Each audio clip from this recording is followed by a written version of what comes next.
Welcome back to Business Tonight. Consumer inflation was lower than expected in November at 5.3% year on year. Now that's despite the weaker rand, and the annual food inflation appears contained, but the monthly rate of change in food. Joining us to discuss this and more is Etienne Leroux, Chief Economist from Rand Merchant Bank. Etienne, I'm not really making sense of that, but we're down at 5.3%. Can we get excited about one data point? The short answer is no. I don't think personally that inflation will drop lower than the current level. In actual fact, over the next couple of months, you'll probably see inflation getting back to and close to 6% again. Close to 6%. So really this is a short-term reprieve. Indeed. I think what will drive inflation higher over the next couple of months and perhaps quarters would be the fact that food inflation has bottomed at around 3.5%. I would expect that number to creep higher as we go along. And then also, always very importantly, we have to keep a close eye on the currency and naturally the oil price. So there's already a 35 cent or so under recovery, which means that the petrol price cut we saw in November will be reversed probably with a big increase in January. So certainly some pressure points.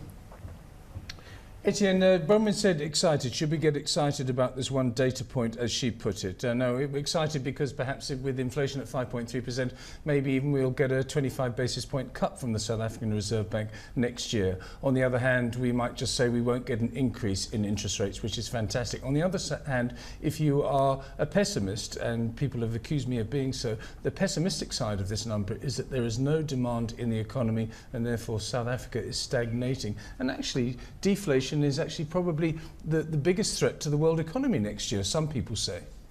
Well, deflation globally, but deflation locally, I highly doubt that, Lindsay. With administered price inflation as high as it is, it's going to be very tricky to see inflation being in negative territory. And also from a monetary policy point of view, you must always remember that the central bank is not too focused on one data point. They're forward-looking.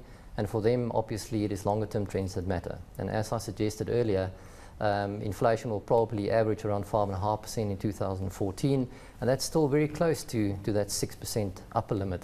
And I think that's the number to watch, and that's the one thing that matters when it comes to central bank policy. I would get excited, just to clarify from Lindsay's perspective, if inflation was coming down, because if I was to walk into a store, I would be able to buy more for my 100 Rand than if inflation continues to creep up effectively. Well, that's the low inflation is, and falling inflation is good for consumer spending, because that increases your spending power.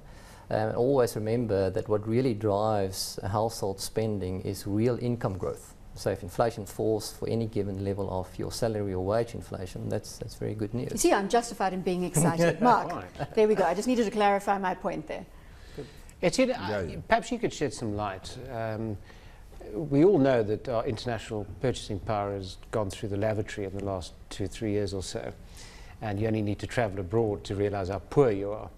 And yet, in this period, inflation has been quite benign. Perhaps you could unpack that for us, given the fact that we're such an open economy, we export heavy and we import light. Yeah. Well, an open economy means intense competition, and perhaps more so than we've seen before. So I certainly think that's one factor that's keeping pricing power low or limited. And then also, currency weakness is happening at a time when growth is weak. I'm always more worried about inflation prospects when you have currency weakness and the economy is growing above its potential. That's certainly not the case. We're running big output gaps with high levels of competition, limited pricing power. So to some extent explains why currency weakness has not yet resulted in this massive inflation problem like what we may have seen before. Etienne, CPI is one thing, and that was a November number. Retail sales is another. That was the October number. We're coming into peak spending season, but probably more important from an analytical point of view and from an economist's point of view like yourself, it's probably the South African Reserve Bank quarterly bulletin and also the private sector credit extension numbers. You must analyse those more on a number crunching basis. What's the state of the South African consumer, given the numbers we've seen today and the numbers that I've just spoken about, i.e. the quarterly bulletin and the PSCE numbers? Well, on balance, consumers are not in good shape. Obviously, we have to be careful to generalize. High income individuals are in better shape than, for example, low and middle income earners. And so that's, I think, is quite important. But broadly speaking, if you look at today's retail sales data, it's reflective of consumers that's struggling.